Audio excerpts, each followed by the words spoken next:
জীবনের রঙিন স্বপ্নগুলোর মাঝে নিজেকে জড়াতে গিয়ে কখনো বুঝিনি তোমাকে মা।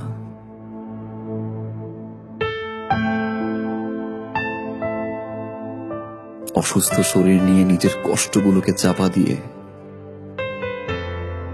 আমার পছন্দের খাবারগুলো রান্না করতে মা, কিন্তু কোনোদিন বুঝতে পারিনি তোমার কষ্টগুলো।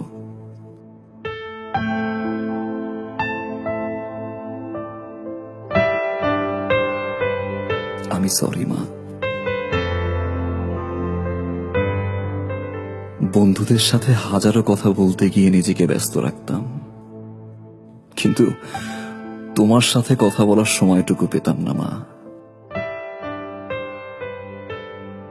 বিরক্ত হতাম তোমার ফোন পেলে।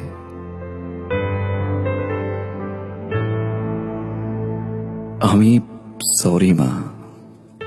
ক্ষণিকের ভালোবাসার পিছে ছুটে তার পছন্দের খাবারগুলো দিয়ে তাকে সারপ্রাইজ দিতে ব্যস্ত থাকতাম।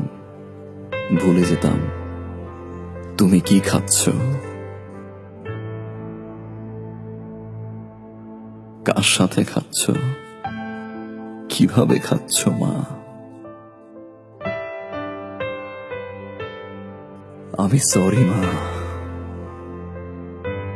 হাজারো মানুষের ভিড়ে নিজেকে জড়িয়ে রাখতাম।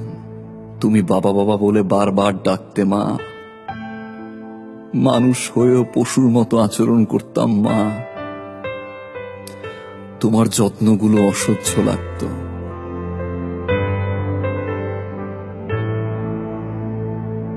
আজ তোমার দুপা জড়িয়ে ধরে বলতে ইচ্ছে করে আমি সরি মা।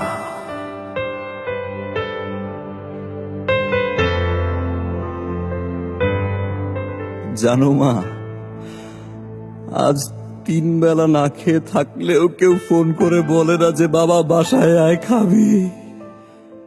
সকালবেলা ঘুম থেকে উঠলে মা কেউ আর বলে না যে বাবা তোর পছন্দের খিচুড়ি রান্না করেছি, আয় ওঠ তোর মায়ের সাথে খাবি। জানো মা, গত সপ্তাহে প্রচন্ড জ্বর ছিল।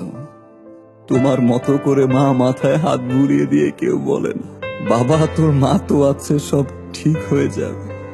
মা একবার চলে আসো।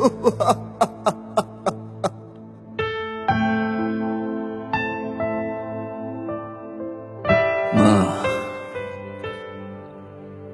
কোনোদিন বলতে পারিনি, আজ একটা বার বলতে চাই সরি মা, and I love you। মাফ করে দিও মা।